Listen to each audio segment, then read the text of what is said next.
living away, the hardest thing was just being away from, what I'm used to here at home is my family, the food. I was at Division 3 college soccer and now I'm playing in Brazil. And I think that has to do with just keeping hope alive. I think that's the biggest thing for an athlete because if you're really trying to take it to the next level, take it to the pro level, you're not always going to stay close to home. So you have to already have that mindset that if a new opportunity comes and it's not from here, you have to really think, do I really want to go 20 hours away from home and have to live there without seeing my family? Hey guys, what's up? Coach Roger here from A&M. This is our third interview, and our special guest today, Joel Trejo. Thanks for having me, guys.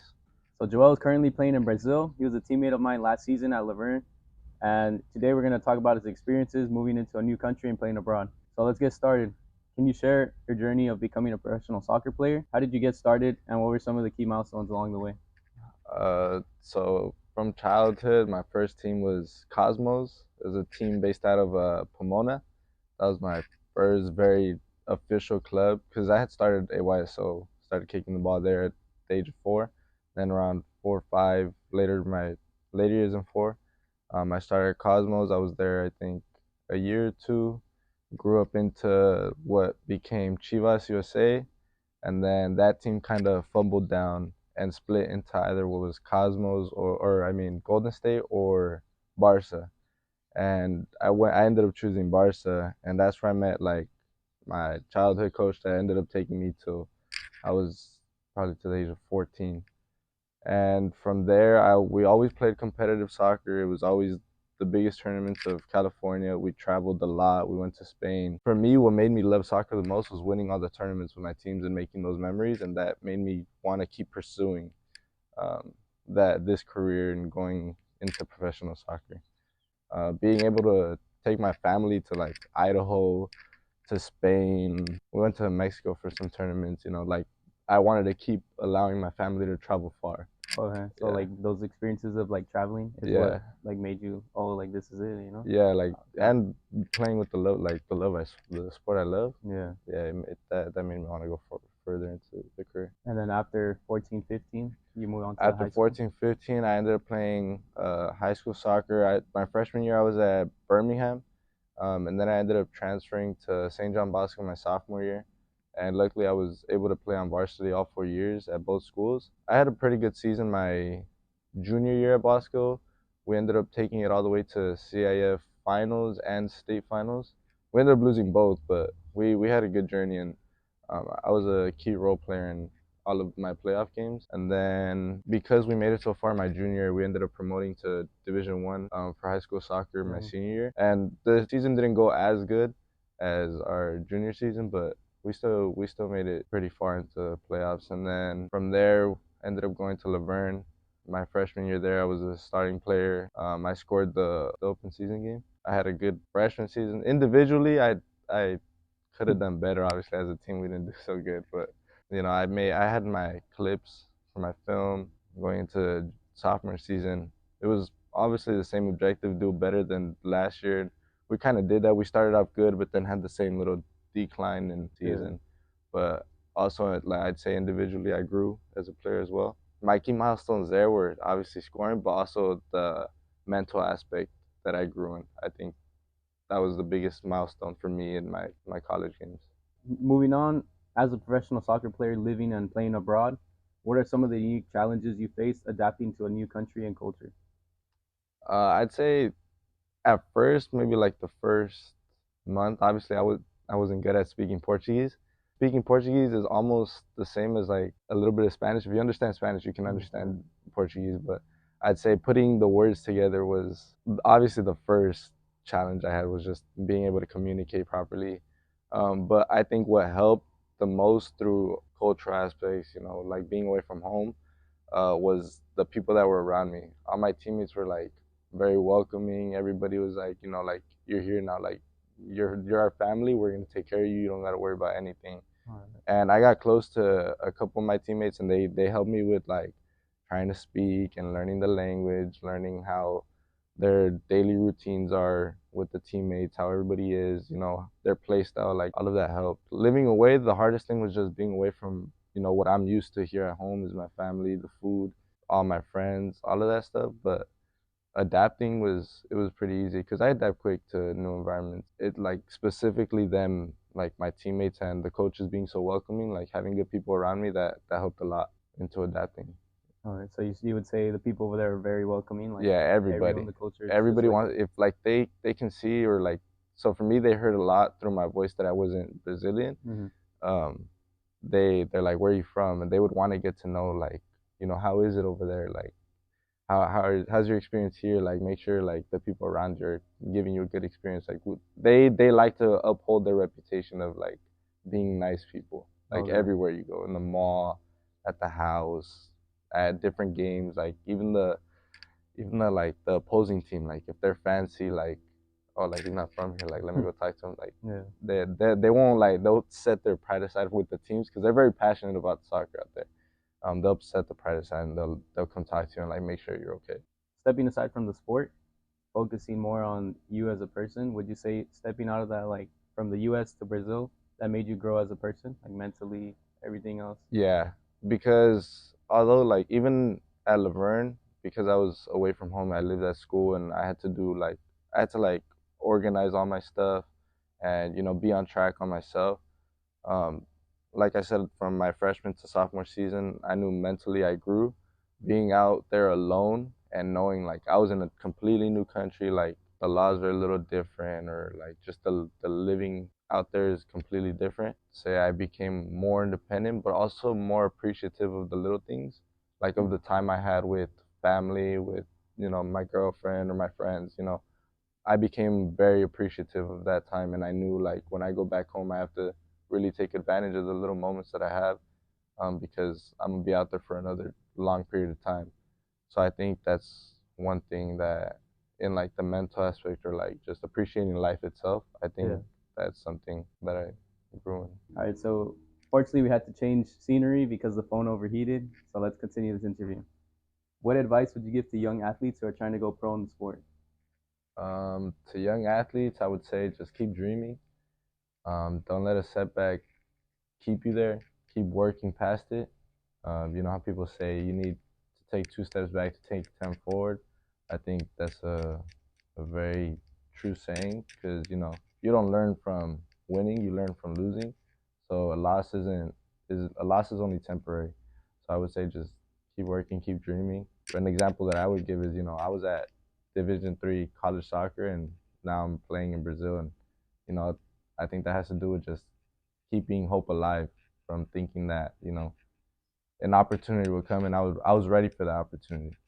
So I would say just keep preparing for when your time comes, that opportunity opens up, you're ready to take it, and you don't have to, you know, let the opportunity come and then have to prepare for it. You're already ready to take on um, the new open door that God has for you, and just pray to God, pray to God, because if you feel like nobody's watching the work you give, or seeing how hard you're working on your off time, the 3 trainings a day you're doing, God's watching and He has something in store for you.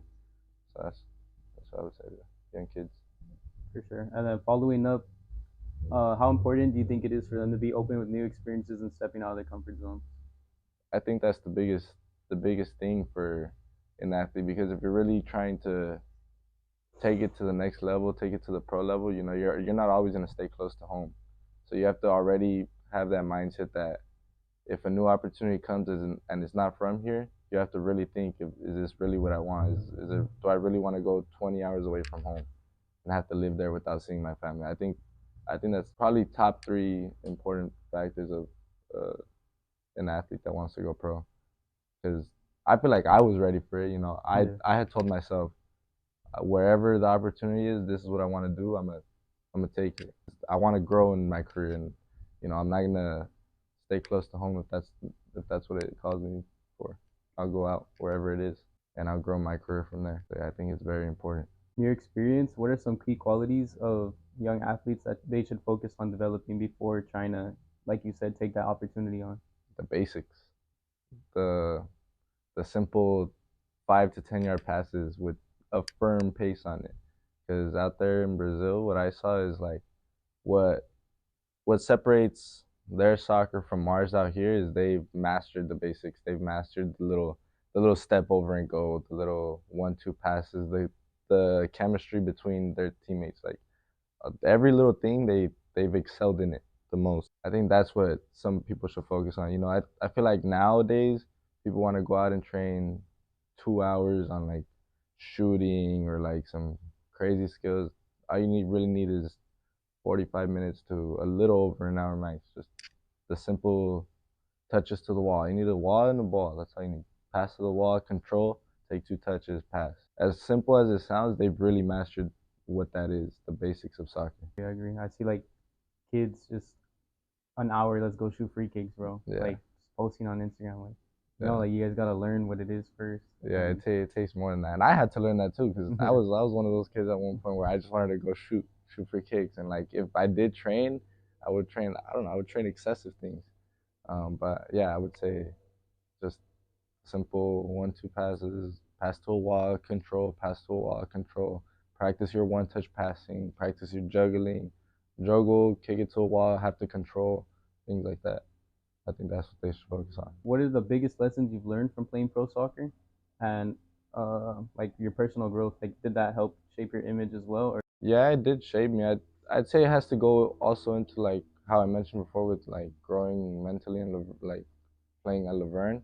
I think obviously I had to mature a little more. I learned that out there they took every training session like it was getting food on their plate. That was their mindset, and that was the mindset that I had to adapt to. That every training session matters, and I can't hold it off for the next one. I had to let it all out that session so that I can, potentially be rostered or whatever that meant. But I I do think my mental aspect grew in maturing, in knowing that every touch on the ball counts, every minute on the field counts, and having to always stay focused, having to, keep my body ready, make sure I had a proper warm up or, my, uh, let's say my diet was good or, I was working out if I didn't have like my top session. I went out later, did my mobility, did a little workout, whatever that was. But yeah, I'd say maturing and having that mindset to go out and kill every practice. So to know that I did what I needed to do for that yeah, day. I think that's where I grew the most. that's not easy either, man. Yeah, You it gotta was. match people's intensity because right there, they're for every like whatever they're getting paid. Like it's Yeah. I say, my first week adapting to the level itself was hard, but once I got adapted to that level, I just had to match the guy in my position and be better than him, like the starting guy. And I didn't see that before because obviously at Laverne I was a starting player and I didn't really see like I had to match his level because I was mm-hmm. already on the field. So I had to just maintain a level, and I'd say I'd let that go a couple times at practice. Like I wouldn't give him my full potential, and then now I'm at a place where I need to fight for a starting spot, and knowing that they might have a little more skill than me because every person on that field is skillful, and I've never been that type of like skillful person. I need to grow in that area, be more confident on the ball, and then show that on the pitch. And I think I've grown in that area. Like that's something that I had to realize and come to ties with myself. And, just go beyond that and like really overcome what my weaknesses were to match theirs. I don't think we mentioned it before, but would you like to mention what clubs you're playing for or clubs you have been playing for? Yeah, Mm-hmm. so I've been on 2 teams. The first team that I was at was São Josense, which was a team in Paraná, and then I moved to a team in Franca that's called Francana. That's a team in Sao Paulo. Okay. And then if you want me to explain how like the divisions work, like so from how I know they work in Paraná or in all of Brazil, each state, since it's so big, has their own divisions. So in Paraná was 4 divisions, and São Josense was the first division of that team or of that state. And like when they would play against like Atlético Paranaense, they would only play the top division teams in that state is if they made it past their league games. So if they were like top three, then they would go into a big playoffs, and that's where they would get to play all like the known teams that Yeah. that we know from here. And then it's the same thing in Sao Paulo, 4 divisions, and like nationally, like they have their own ranking and stuff. You could say that Franca, the Franca now, the team that I'm at now, is a little lower, but everybody in Brazil wants to play in Sao Paulo no matter what team the division is, just because Mm-hmm. of the opportunities they have over there with all the scouts. Yeah. And when I had mentioned like the opportunity to my closer friends out there, they had said, "Bro, don't stay here. Like, go out there. Go take that opportunity. Like, that's a huge opportunity, especially because I'm 20. They're looking for younger kids out there. So if I like just perform one day, like a scout can be out at my game, and I could get called up to a better team. Yeah, But yeah, definitely. that's how it works out there.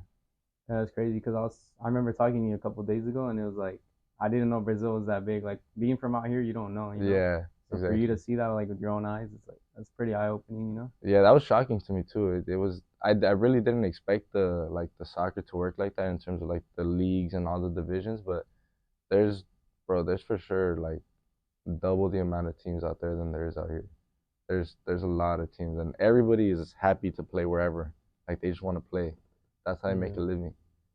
That one of the guys he asked me, he's like, when I first got to Sao Paulo, he had said, like, do you have a backup plan after this? And obviously out here our backup plan if we're pursuing soccer is school. I was like, yeah, like, no, I have school in my backup, but I'm not doing school right now. My main focus is on soccer. And then I asked the same question to them, and they're like, out here it's soccer or nothing.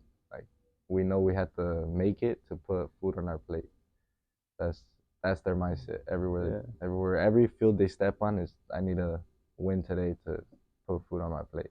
I mean, everyone here is like you're taught in high school you need to go to college to have a career. Exactly. And And out there, it's they want you to go to school, but they know like they're raising a soccer player no matter what.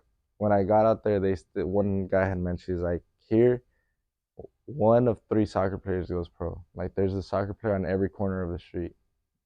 yeah, Yeah, something like that. Yeah, he hits a one of three. I was like, bro, like the statistics on that, like that's crazy. that's crazy. Like there's no way they have that many soccer players here. But yeah, that's all they have. Everything they do out in Brazil is all soccer related. Volleyball, soccer ball. Table tennis is soccer Breathing tennis. or Literally everything. Everything is soccer, soccer, soccer. All right. So moving on to our final question, a little bit more personal, Joel. So how do you balance your relationships, families, girlfriends, friends, with being a pro soccer player, like 20 hours away, like you said? Um, so luckily the time difference is only 4 hours. They're in Brazil. They're only 4 hours ahead, so I have a lot of time to like call like every person once a day. So I talk to my parents a lot. Obviously, I talk to them once before training, once after training, later at night. Before I go to sleep, I'm always on FaceTime with my girlfriend. I check up on my homies too. Um, but yeah, it's a lot of like so having like a little like organized schedule. Like I wake up, I'll text everybody like good morning. I'm up now, about to go to training. I go to training, and then come back. Before I shower or I eat, I'll give a call how my training went, and then after I eat, I have a lot of free time. Like if I had a good session, I won't go to the gym usually. I'll just do like mobility stuff, and then from there, I'm able to like be on FaceTime a lot of the time with everybody just to hear their voice a Yeah. bit. But yeah, like that does help too because it does get lonely out there. So just like hearing everybody and like seeing what they're doing and stuff, it That's helps a lot. cool. So yeah, it's a lot of FaceTime calls that is how I get by. I know you kind of went through it a little bit, but just for the last part, would you mind giving a day in the life of like you over there? Yeah, so I'll wake up. It depends on our training schedule, and like our training schedule is kind of on when our games would be. So if our game is on Saturday, let's say at 10 a.m., Monday, Tuesday, I'll wake up. They'll give us coffee and bread around 8, because that's their breakfast. They don't believe in like eggs, Eggs, waffles, sausage. pancakes, none of that. They like she'll make egg for us. The cook makes eggs for us, but to put in the bread and then you have coffee with it. But if not, it's all little cakes. But if our training is at 10 a.m., we train Monday, Tuesday, 10 a.m., or the whole week actually, 10 a.m. just to get used to the climate of our game day. Wake up at 8 or wake up at 7, coffee at 8, leave by 9, head to the stadium, train 10 to 12. Um, then we'll do like some recovery after practice, get on the bus, head back to where we live, shower, and then they'll have already food ready for us after we're done showering. And then we all eat like it's like a big table. We all just go and it's like a little buffet style. We serve our own food, and then after that, we're around like 1 or 2 p.m. We have time to chill. They'll bring more coffee and bread out. That's like our Oh snacks yeah. in between our big meals. They'll bring coffee and bread out, cookies. Um, they have little cheese breads that are so good, Yeah. bro. That's your Yes, new bro. food or what? It's good, bro. Are you a big coffee drinker, or you had to right Bro, now? when I got out there, I just became one. Oh yeah. Like not even like frappes and stuff. It's just coffee, sugar, and then they have the bread for you. But yeah, that's our snacks, and then we have our next big meal at 5:30, and then from there we have the rest of the night to chill. And where we were living at, we had a pool. Um, we had a little basketball court to go play at. So like if we didn't have a hard session, like some of the guys would go like shoot around or like go chill in the pool, do recovery in there. Um, but that's usually what our day is. And then if our game is a late game, Monday and Tuesday we'll train at like 10 just to Monday, Tuesday usually are harder days, which is why they wake us up early. And then the rest of the week we'll train at 3, so we can sleep in. We don't have to eat, like coffee and bread in the morning. We just wait till our lunch, and then yeah, pretty much Definitely. it's just 2 meals a day, 2 big meals, and one training session a day. And then some of the guys we all go every day to the gym and do our extra work. That's good. I imagine it takes tons of discipline to not just be satisfied with that one session, but keep going. Yeah, And then I guess that's a lot of the stuff people don't understand how much work you put in. Like right now, this guy actually just told me he's training twice a day over here, and he's on break. What? It never ends because it's a career, yeah, and that's the way never. you gotta treat it, right? Professionalism. Yeah, just staying disciplined, staying true to what you want, keeping your mindset straight, and not letting little distractions take you off the path that you want. Yeah. Yeah. All right. Well, I appreciate you coming on, bro. Yeah. Thank you guys for Thank you having for me. the opportunity to interview you guys, and I really appreciate it because it's for the kids out there. The Yeah. kid who wants to be pro could be the next guy going to Brazil. Yeah. So No, yeah, and congrats on your little business going on. appreciate that, bro. Hopefully Yeah. it goes bigger. Yeah. Hopefully, you're always welcome here, and you never know, get another interview. Yeah. Sounds good. Definitely. All right, guys. Thank you for tuning in. See you guys on the next one.